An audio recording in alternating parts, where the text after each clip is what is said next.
So yesterday's session, we pretty much spent on file handling, file IO and directory IO. So we looked at a couple of scenarios. One is to create several files, thousands of files using the Faker module. So that's our first thing. We also used a configuration as a dictionary, which we could use as a JSON going forward. So think of whatever we saw as a case study version 1. So once we have seen the rest of the topics, so we could, so I would write another version of the program and share it with you. We may not be looking into the program detail by detail, but we would, I would implement the functions, parameters, and the exception concept so that so you have a case study that covers pretty much most of the concepts that we have covered, right? And pretty much towards the end of the session, we started talking about functions. In particular, user-defined functions are also called as UDFs as an abbreviation, right? So user-defined functions are a piece of code that we can create for ourselves that behaves the same way as what we saw earlier, the built-in functions and methods. So built-in functions are something that comes with Python. So there are around 73 of them or 75 of them. So that provides several functionality which we don't have to reinvent the wheel. For example, out of the 73, there are 9 functions that are available, one per data type. So if you want to convert a data from one type to one compatible type to other, so the int, list, a bool, float, and those kind of functions. And there are 5 or 6 mathematical functions like ABS for getting absolute values, min, max, sum, div mod, and round. And then we have the range function to get range of values with starting, stopping, and stepping values. So we should be able to generate a range of numbers which we could use, right? And then we saw the enumerate function, which can take any sequence like list or tuple or a set, and then it can create a pair of value. One can behave as an index or a counter. And then we also saw other functions like the open for file handling, print, input for like reading and writing from standard input and output. We also saw the help, DAR, and then the type functions that can give us some information of while we are practicing in a shell, right? So there are several of these functions.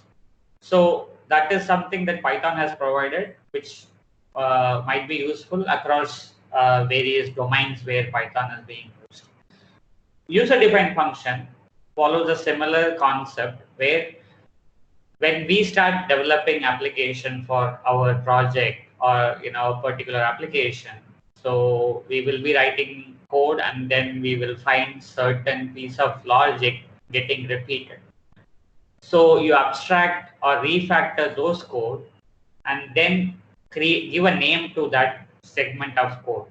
So that is going to be a function which can be reused within your code. And then when you take these functions, create a separate file and then import it across different scripts that you create, then those become a reusable component called a module, right? So first, let's talk about how we can create a function. Okay, so next several minutes going to be the concept, and then we will see some examples. Okay, so we take a set of instructions or statements or expressions together, and then we put it under a name. So it becomes a named set of instructions. So then that becomes a function. So you can execute these group of statements just by calling the name of the function. So the main feature of creating user-defined function is to develop a reusable code. So reusable code will help you in reducing the number of lines. That's one of the reason, because instead of repeating 10 lines at 10 different places, you code a function in one place and then you call it. And the reusability also brings in easy maintainability, because if you need to change something, right, then all you need to do is change it in one place where the function is with the actual logic, right? For example, like you are calculating, you're doing a conversion of centigrade, Celsius to Fahrenheit, right?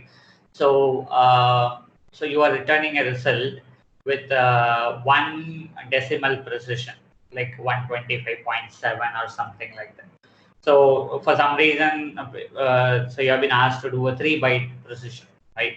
So let's say you are doing this calculation in 10 different places. Like you don't have functions, you are having a top-down script, which wherever you need to calculate those, convert these values, you simply do it. So you have to go and change it all 10 places. Whereas here, all you need to do is go to the function and change it. So reusability means less line of code. At the same time, it helps maintainability.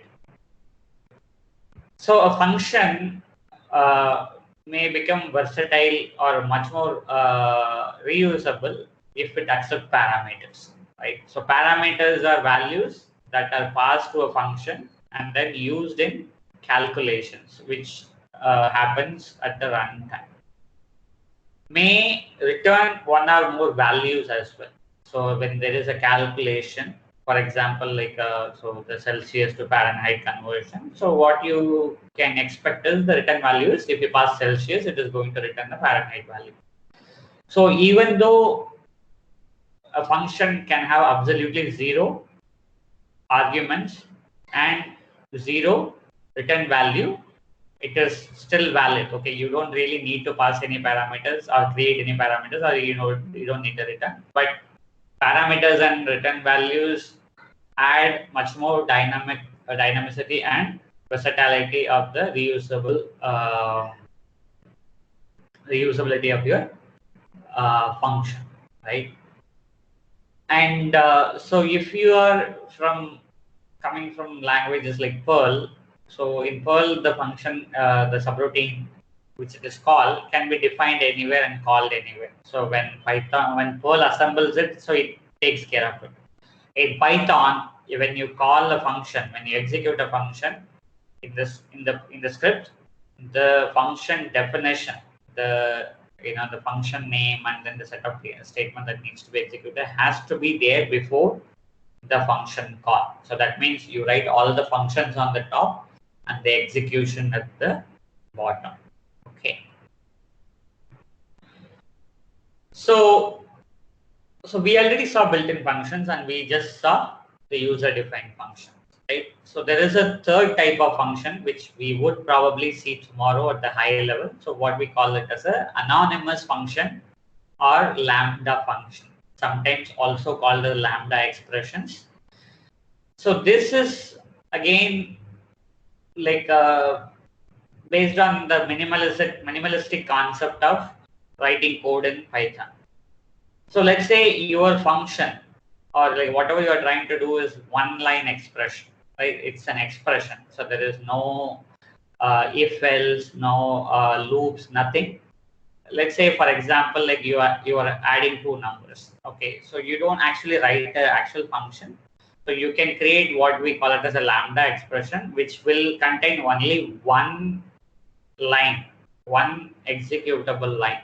Okay, very convenient, especially like in cases like the concept of map, reduce, and filter that we talked about, which accepts function as a argument. Okay, so we will look at that. So just to summarize, there are 3 types of functions: the built-in, which we already saw, the user-defined function that we are seeing today, and then the anonymous functions or the lambda functions, which we will be looking into tomorrow.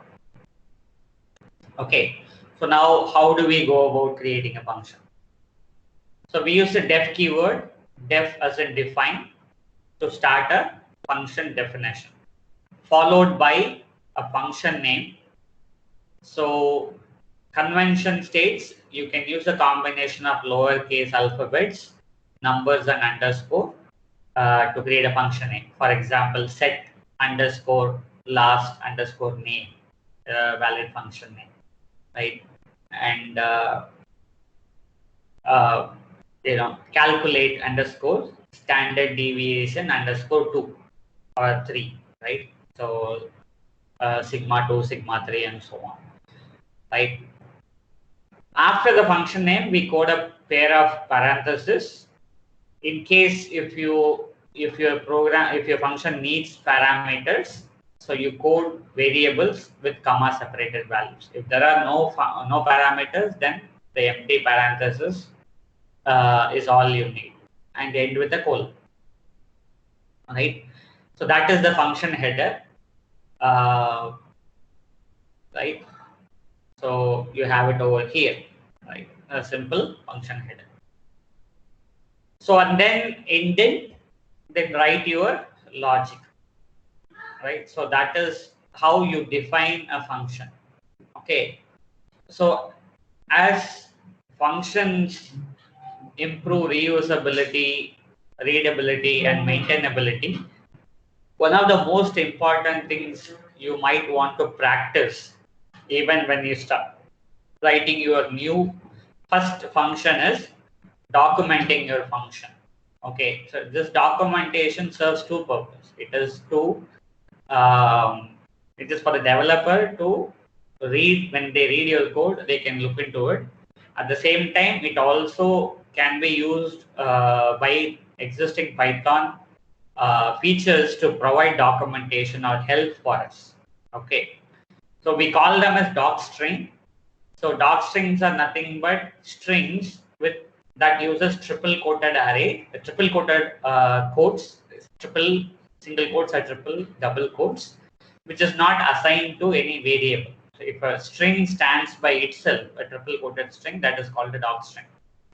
It can be presented anywhere in the program, okay, but it assumes significance when you code a docstring at the beginning of the program or just below the function definition. Okay, so it can be coded in modules, classes, functions, and the script. Okay, so it serves as a comment and documentation. Okay, so it can be accessed using the help function name or function name dot underscore underscore doc underscore underscore variable, which will give you a raw string. Okay, help will give you a formatted string. Okay, so let's look at the sample function definition along with the call. So function definition def and then function name within parentheses the parameters, and then I have the docstring. It says adds two variables and returns the result.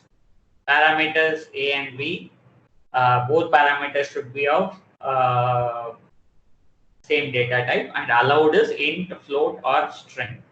Okay, so even though we didn't do any check, we simply add. So this is the two executable lines, and then you do a return. So this is a function definition, and then how do you make a function execution? You simply call the function with parentheses and then pass the value. Okay. So this is how a sample function definition looks like. Okay. So now, over the course of time, I talked about built-in functions, then methods. Sometimes I use the names interchangeably. Okay. So what are those? A function is a standalone entity. So that means like, so you just use the name and then open close parenthesis, so you can make a call. Whereas a method is attached to a class or a module. Okay.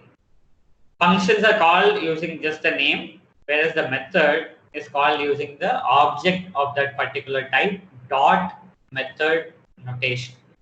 So the way it is coded is pretty much the same, right? So you have a name, you have parentheses, and then you have arguments passed, comma separated. Okay. But the main difference is a function is a standalone entity. That means like the print function or a range function, which you can simply invoke. Whereas a method can be invoked only when you have an associated object or variable present. For example, if I want to invoke the index method on a string, then I need a string variable first. So that like string variable name dot index is something that I can use to invoke. Okay. So there will be confusion sometimes. Even I myself have noticed while presenting, I might have used his name interchangeably, especially when it comes to method, I might have told a list function. Okay. So there is a subtle difference. When you just simply call function name parenthesis, that is a function. When you say object name or variable name dot name within parenthesis, then we are invoking a method. It might be academic, but you just need to remember this. So here are some of those examples, right? The print, range, and input, which are built-in functions, and then the methods as a part of string, dictionary, set, tuple, and random. I have given one method each. Okay. And so just two more topics. So parameters and arguments. Another set of terms that are used interchangeably. Okay. By definition, parameters are variable names that you code in the function definition. Arguments are variables or values when you call the function.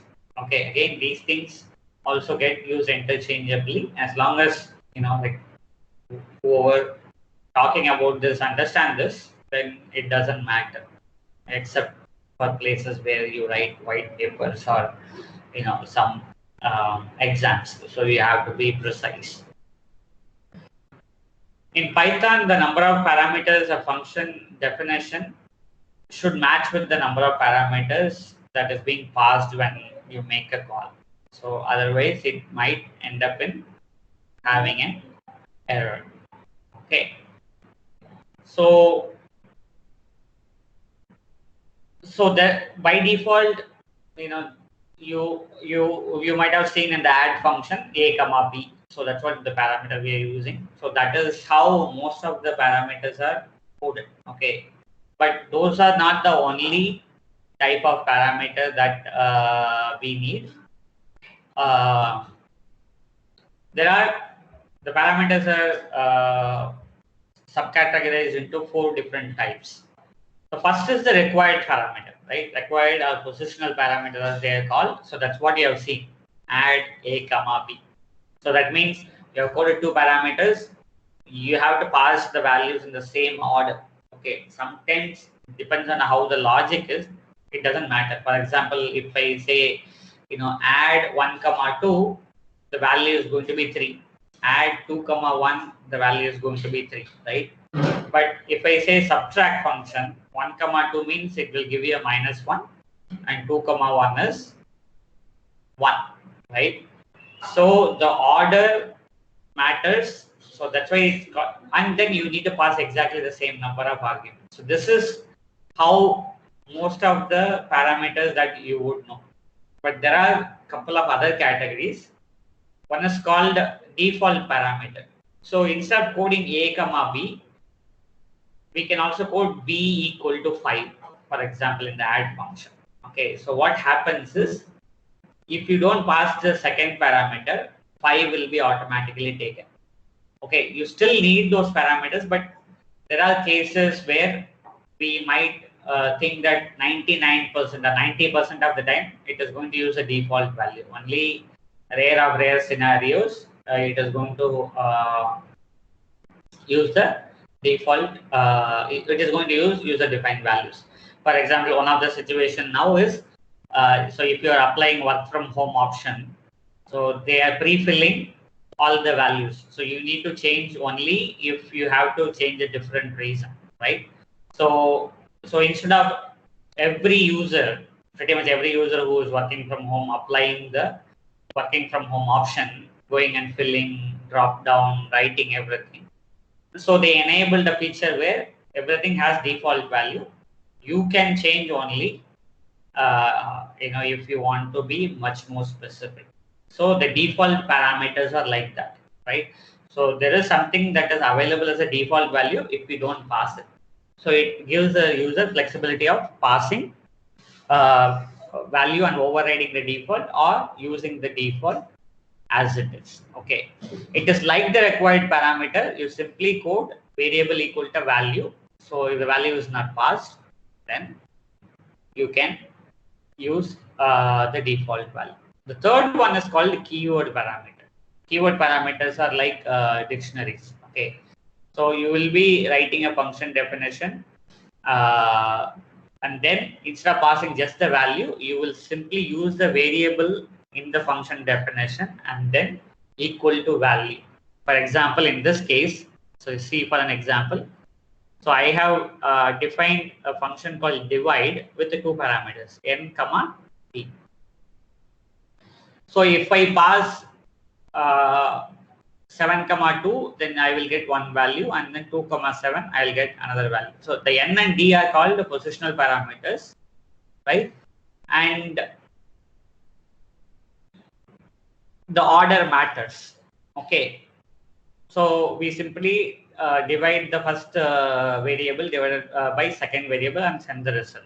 Okay, so that's the reason 7 by 2 gives you 3.5, 2 by 7 gives you 0.2857 or whatever, right? So now for you, like, I mean, you really don't care about order, or you really don't want to care about order, right?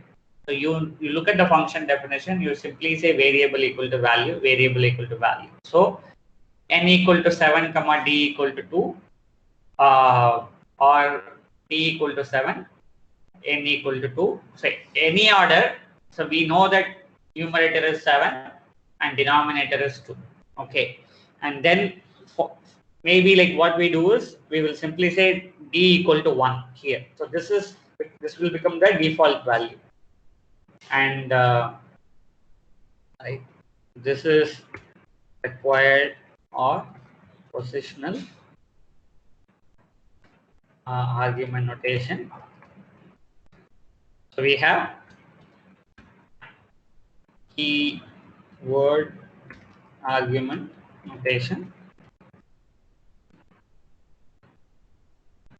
and then finally we have the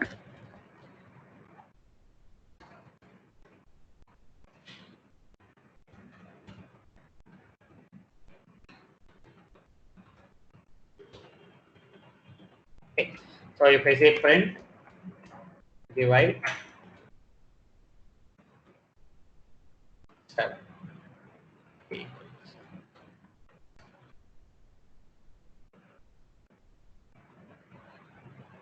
Okay, sorry.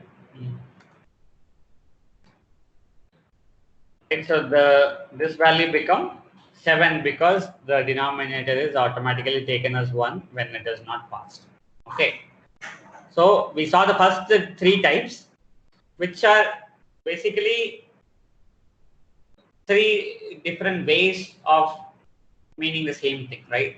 So we saw at the very beginning, if you code 5 parameters, Python expects 5 parameters, otherwise it will cause an issue. Okay, and then they have to be processed in the same order. So you meant something, then you have to receive the values in the same way, otherwise you will have a problem. So now, so this can be tedious when there are more parameters, so where one has to remember the order. So there comes the default arguments, where if you have default value for certain arguments, you can simply code the parameter equal to some value. If it is not passed, and then it will be taking the default value. And the keyword parameter came into existence because you don't really care about the order. You simply say parameter equal to value, comma parameter equal to value in any order. So everything is fulfilled. All these cases, the number of arguments parameters expected should be passed exactly. Okay, whether you default it or use a keyword argument. So if there are 5 arguments expected, when the function start executing, these 5 arguments should be there. Either you pass it or have it as default value. Okay. And finally, the variable number of parameters will give you an option, a syntax where you don't really know how many parameters you need in advance. Okay. For example, we wrote a function called add. We passed 2 functions, right?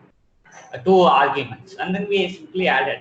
But if you look at it, the addition, you can pass 10 arguments, 20 arguments, 100 arguments, 0 arguments. So you can perform, you can simply add up everything and then send it back. So that means it is not really restricted to 2 arguments. Whereas like subtraction and division probably, modulus probably, right? Because they operate only on 2 arguments. But whereas the addition and multiplication, you can actually make the program function much more versatile by coding for virtually any number of arguments. So that can be done using the variable number of parameter notation, where you have a variable with one single star before it, like the pointer variable. So that means args, star args is a variable that is a sequence that can hold as many values as possible. Whatever you want to send, you can send. If you want to pass keyword arguments, you simply say star star KWRs. So args and KWRs are not like they are conventions. You can use anything. Okay, so these are the 4 different types. It's a handful. Okay, again, you can be fine with just using required parameters alone to start with. Okay, and if you as soon as like you get familiar with functions, and then you really want to write functions in a very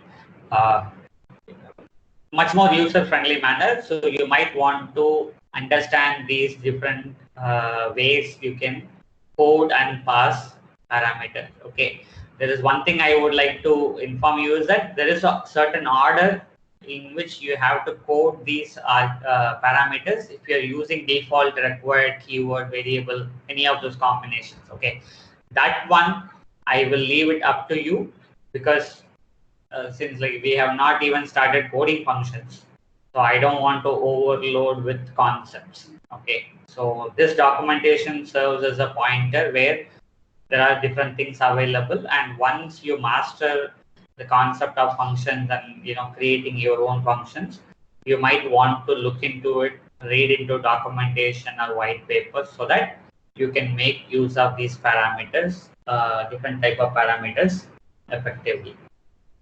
Okay, so those are the concepts, right? So we already saw 2 functions, divide and add, with the different parameters, and then with different values. Okay, so all I need to show you is some more examples on the keyword parameters and then variable number of parameters. So that takes care of the functions, so which we saw how to code, how to document, and then what are the different type of parameters. Okay, so before we get into the next example, are there any questions?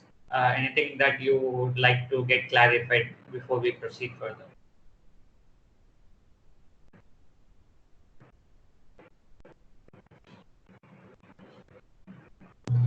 MK? Yeah. How do we define what type of results the functions are returning?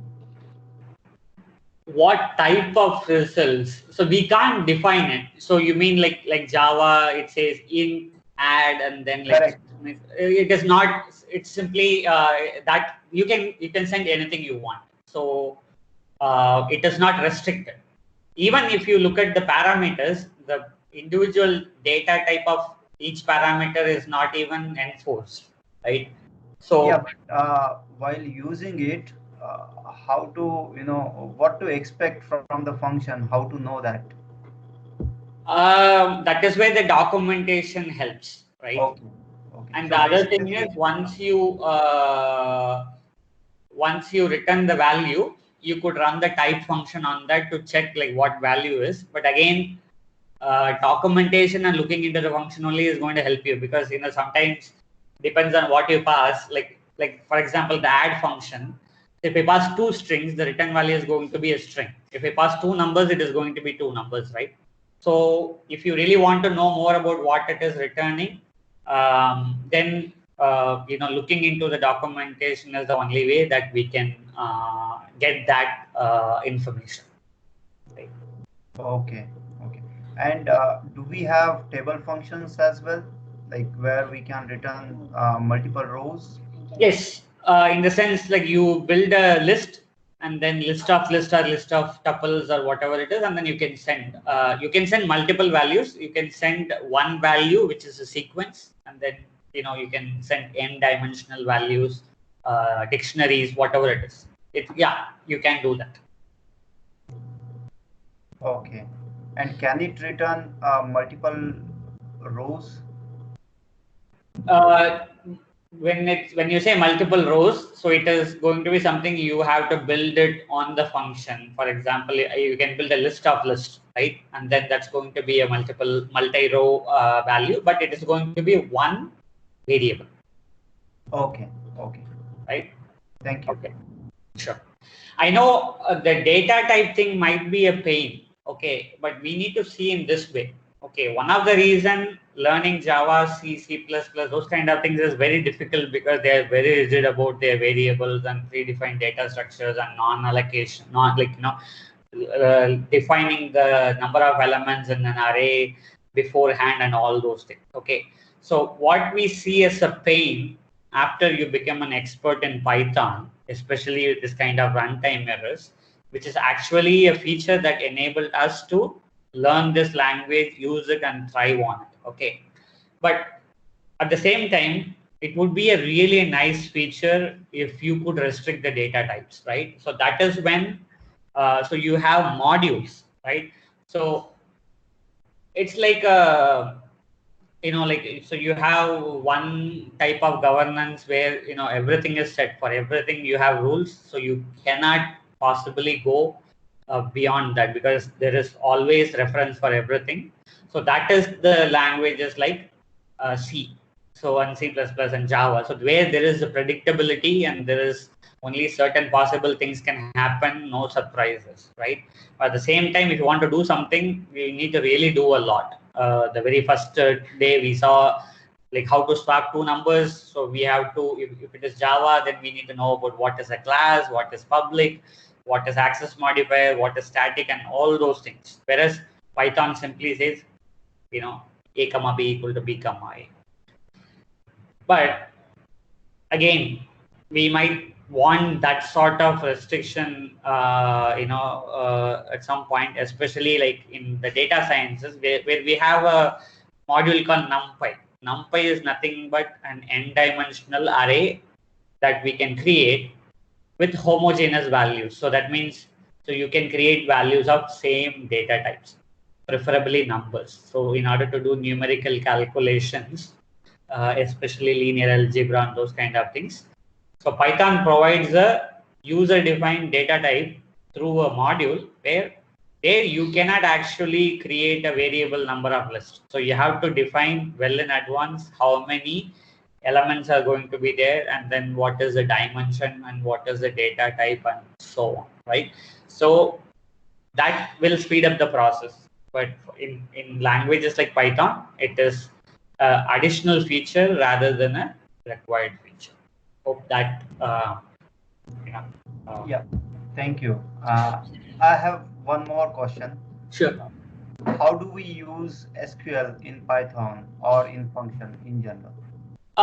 We code the SQL dynamically, right? We create a string, and then so a typical database operation is, so you import a driver, right? A database connectivity driver.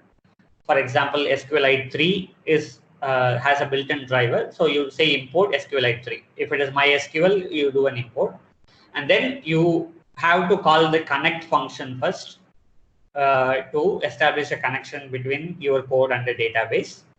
And then you create a SQL as a string, and then you call the execute function. So the query is executed, a pointer is returned, or a cursor is returned, and then you can use a loop to get one record at a time, assuming that we are doing a select statement on a query, right? And then finally, when every row for your query is returned, you don't have anything, so you close the connection, right? So okay. Basically, it is similar to other languages. any other languages, like you want to do any databases, the only difference would be what is the driver name. Otherwise, the pretty much even the method names should be pretty much the same. Other than the fact that you might need to pass credentials and all when you do the connection. What is the server name or server IP address, user ID, and password, and so on. SQLite3 is a very simple way to get introduced into database programming in Python, which we will be looking into. At the high level, we will look at how to do some select and inserts, probably on Wednesday or Thursday. Right? Anything else? Thanks, MK. That's all. Sure. Okay. So now let's look at some examples about the default arguments, which we already saw, right? So I have a function called greetings, and then I have a name, name equal to, name is a parameter, and then I say name equal to John, right? And then all I am doing is say print hello name. So when somebody calls the function without any arguments, right? So the name of John is automatically populated. Okay, but if I want to call with the name and I can call it, then Python uses whatever you have passed. Okay, so this is a convenient way. So this is a very trivial function. So if you think of a concrete example like what we discussed about applying the working from home. So if that has to be a functionality. So there might be a function that is already available, which is mapped to your form. So when you fill all in this, like checkbox, radio button, whatever it is, then the value goes from your form through a HTTP request, and then corresponding function is called mapped and everything. Okay, if I code all these default values during the function, the form display itself, the values are pre-populated, right? And then I make some changes and then submit the form. So whatever has been changed will be overwritten. So in that way, when that value get stored in a database, so you have default values at the same time an ability to override the default values. Okay, so you might see the type of cost savings or time savings when this kind of things are produced, right? So we have potentially what, like 1 lakh employees, pretty much most of them are working from home, and then everybody has to apply this thing, right? And by providing a default value, even if you save 1 minute per employee, then you can think of how much you are saving per one request per employee, right? So might be a very far-fetched or like far-flung example, but the default arguments can help you code less, right? At the same time, there is also another feature of the default argument. So you may not want to pass incorrect values, right? So you can document and say that, okay, if you are not sure, just leave it. So it will pick up the default value, right? So again, it is a feature, right? So if you really want to know a very minimal thing about a function, def keyword followed by the function name, within parentheses, comma separated parameters. Those are like variables. And then how many ever variable you code, that many argument you send.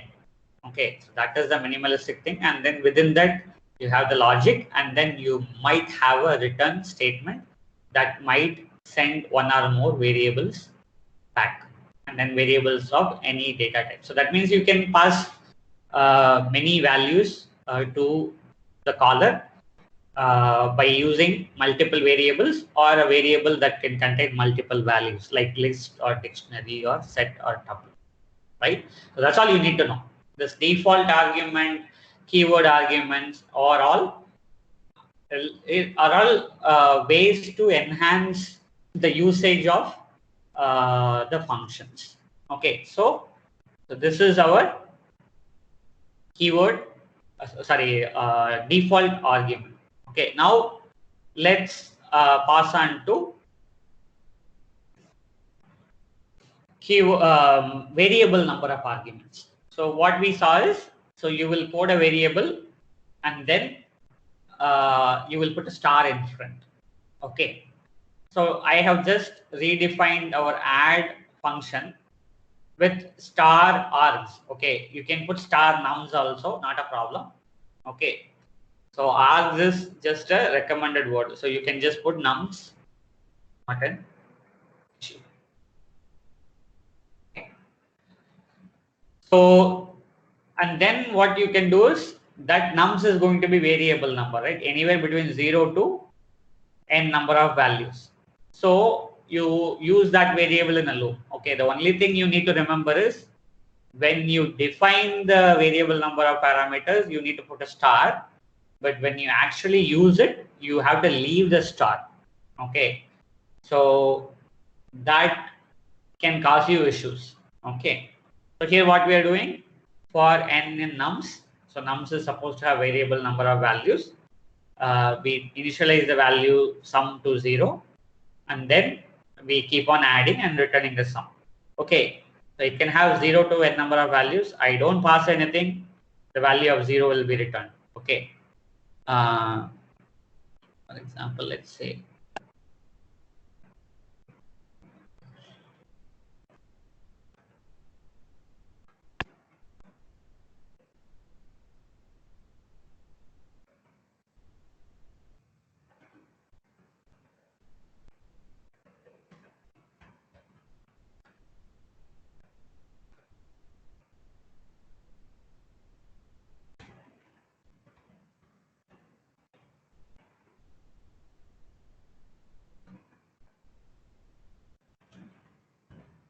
right? So no arguments, it still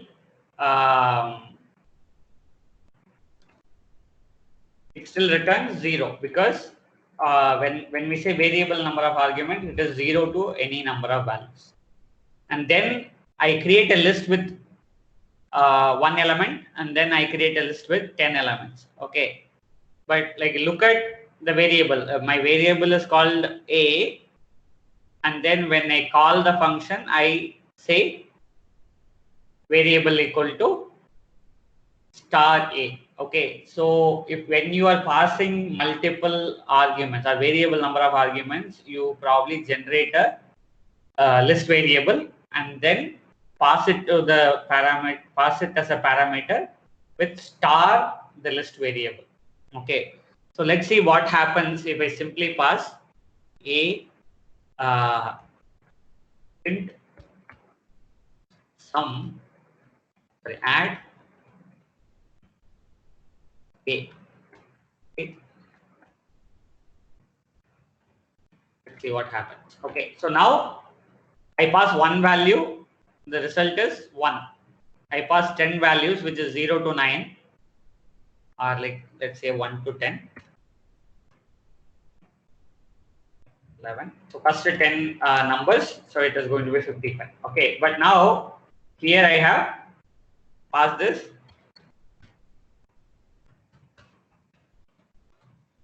Okay, so if you look at it, it says unsupported operand type plus equal to int and list. Okay, so I simply pass the list, right? So this is you will have only one variable. Okay, so you are trying to add sum, which is an integer, and then n, which is a list. So that is the reason it is giving you an error. Okay, so star while calling, and then in the function header. But when you assembling the value to pass, so you use a list or a tuple, and when you are processing, we use without a star. Okay, so here is where you might have to use the default values and all those things first before you get into variable number of arguments, because this is always one of the issue you might get into when you try to access, when you try to code and process functions. Okay, this is probably something that you will definitely do, and then probably correct yourself few times, and then probably you typically understand. Okay, so that is you have with an error. Now, variable number of keyword arguments. Okay, again the KW is a convention. So I have a function called display, which can accept multiple keyword arguments, 0 or more keyword arguments. Okay, so print KWRs and then type. So I just simply say what is KWRs and then what is the type. And then for each item in the KWRs, I get the key and value, and then I simply display, right? Let's say what happens. Display. It's a null string. Okay. So here first time it says it's a dictionary, and then there is nothing in it. Okay, because we didn't pass anything. It is supposed to expect a dictionary. There is nothing in it. And second time I pass a last name and first name. It gives you last name and first name. And then at the same thing, I also pass 3 values, and then 3 value pairs it is giving. So that means 0 or more keyword values. And in this case, you build a dictionary and then put double star before calling. And then when you are using inside the function, you use it without the double star. Okay. So there is also one more piece of information I would like to tell you, which is nothing to do with function. So if you remember when we talked about dictionaries and sets, I told you that it's an unordered pair of value or unordered collection of values, right? So the key values will come in any order. If you remember, that's what I told. Apparently from Python 3.6 onwards, Python somehow maintained the order in which you send the key value pairs. Okay, so that is a new feature, or like something that they have included from Python 3.6 onwards. Before Python 3.6, so we have to use a separate module called collections, and then use a type called ordered dictionary. Okay, so just some piece of information I thought I would pass it on. Okay, so now we have substantial information about how to write our own user-defined function. Okay, so write as many as functions you want. Maybe one of the things that you might want to do is, so we have several arithmetic operations, right? So we have add, subtract, multiply, divide, modulus, power, absolute, and getting both the quotient and remainder, and minimum, maximum, sum, probably 10 or 15. You can take up any other mathematical, square root, for example, GCD, greatest common divisors, LCMs, factors, is prime for a reasonably smaller number.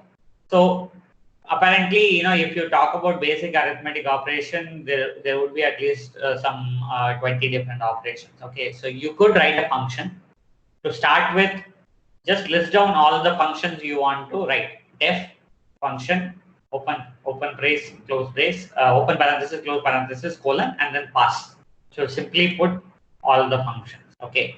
Then go for basic implementation. For example, adding, you just pass two numbers. Subtracting, two numbers. Division, multiplication, modulus, everything two numbers each. Power, and if it is sum, min, if it is min, max, so you might want to pass a list to start with. So in that way, you simply code the function name and then you code pass, and then do some implementation, and then go for keyword argument, positional argument, default argument, and so on. So in that way, one arithmetic operation, it's like one set of functions, several arithmetic operations. By the time you're done with all these 20 different functions, especially things like GCD and LCM and prime number, which is quite interesting, right? And there are other cases like you can write your own function to do a long division and long multiplication. So that means like if I pass two numbers, each of 150 byte long, right? You cannot simply add number 1 plus number 2. So you might have to do a simulation of addition by the way you manually calculate the sum of numbers, right? So you do a carry and so on, right? So write as many as functions possible in terms of arithmetic. Okay. Or the other thing is you have a string. So if you look at the string, so there are around 40 methods, right? So how I am able to tell you, like, you know already there is a dir function, right? So for example, like let's say my str, like my name equal to mk. So now I want to know all the methods of this one, right? So we already use a dir function, right? Dir name, right? And then we don't want this. This is so we want to write our own thing, right? So what we are going to do is for, right? So we call this as def list methods, right? So I'm just going to say pass it as L or L, right? And then what I'm going to do is I'm just going to document it.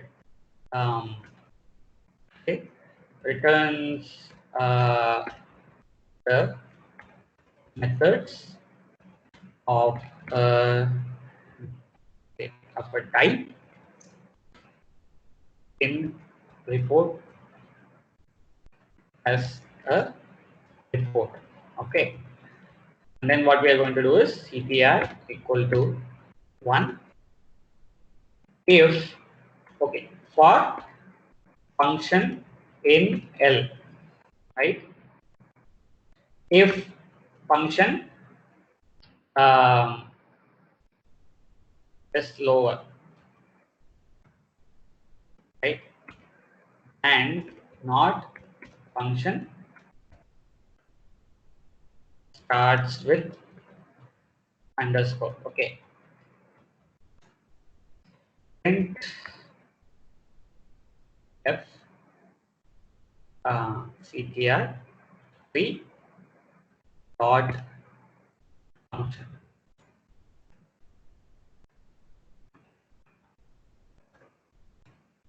ctr plus equal to 1. Okay, so this is our method. So if I call list methods var name. Okay, so instead of just calling the var function, so we just wrapped that using a list method. So I have 45 methods. Okay, maybe you can take these and write your own version of functions. Okay, so these are two recommendations. So you can create a set of functions for your project or whatever it is. Okay, but what happens when you do this is you will pretty much touch upon all the concepts that we talked about, right? So even though this might need bit more knowledge, the arithmetic operation might be a safer bet. So in order to write your own string methods effectively, you might want to know more about regular expressions and then the module called RE. So which is a topic by itself, right? Like, so regular expression is another language. Okay. So if you are adventurous enough, you can do that. If not, take up a list of 20 arithmetic operations, arithmetic and comparison operations, and then write set of functions for each with documentation and the logic. Okay, and trust me, like by the time you're done, you will be an expert in function. So that means you are someone who is ready to write reusable code, right? So probably you can take this as as a reusable component, because now for any data type, if you want to know the methods, all you need to do is just have this method executed somewhere, and then you simply call this method. Okay. Now here the logic is we are printing only if a function contains all lowercase and then not starting with an underscore. Okay. So it's a general convention that your most of the built-in methods will have only lowercase values. Okay. So you might want to rephrase this condition so that like you, in case if you come across, because like if you write your own functions probably like in a module, so you might end up in using something like get underscore name or something like that. That if condition you can change to accommodate how your method names are. But this is something that would work pretty much on the built-in types like string, list, tuple, and so on. Okay. For example, let's say if I'm calling list methods var, I can pass an empty list. Okay. So I'm just going to do a print so that there is a gap. So if you look at here, then I have 11 methods that is there on the list. Okay, so now probably let's do the same thing. At least you have some list.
I have 45 methods on a string and 11 on a list, 2 on a tuple, and then again another 11 on a dictionary, and then 17 on a set. Okay, so you can take this as a practical value, especially if I want to learn of a data type. Okay, and probably this might be a bit overwhelming. So let me do this. Okay, import pandas as pd. Okay, and then print.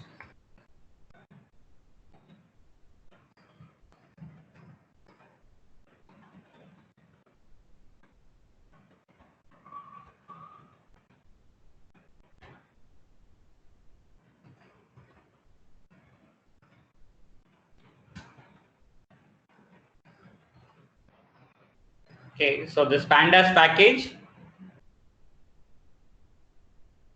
have um, much more, right? So more than like 75 methods. So that is where I was just talking about, like, the versatility of this one. So anyway, let me take this out, right? So we just conclude this thing with writing an usable function, and also a suggestion for you guys to practice. Okay.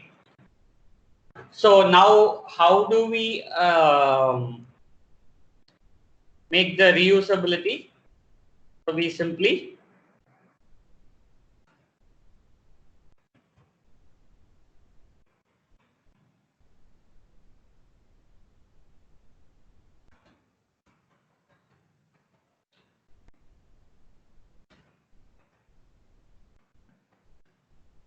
right. So this is a module. Okay, there is no difference. I have some documentation. It says, okay, the module name is arithmetic, and then summary set of arithmetic function. And then there is a note, numbers are expected as parameters, no validation done. The function list, add, product, and then qmod. So returns sum, returns product, and returns parameters. Okay. And then I have an add function, a product function, and then qmod function. Okay. So these are the functions, and this is a module, right? So in the module itself, I can add some code to test some of these information, especially, like a unit testing data. So how we code is, so we have all the functions, and then we say if underscore underscore name underscore underscore equal to main, right? So that means you are executing this module directly as Python module name. So in that case, the name of namespace of that program that you are currently executing is called main, right? So then, like, we just call with some value. Assert is a statement that is provided in Python keyword. So it is like the if condition, right? If add 1, 2 is 3, that means it is true. Add 1, 2, 3 is 6, it is true. Add 1, 2, 3 not equal to 7, again true. Then qmod 3, 2 double equal to 1. Okay. So we code documentation at the module level. We code each functions, and then finally we use this if statement to write some test cases, right? So if I say py dot arith, right?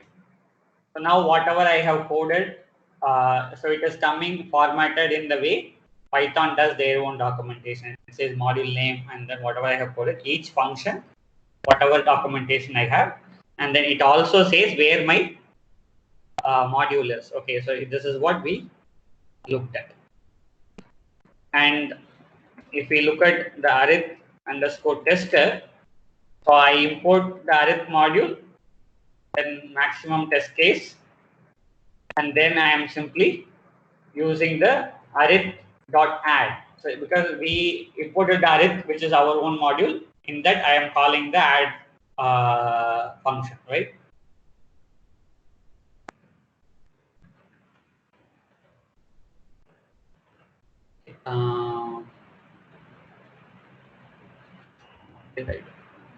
Oh, sorry, I just executed this as a Perl program. Okay.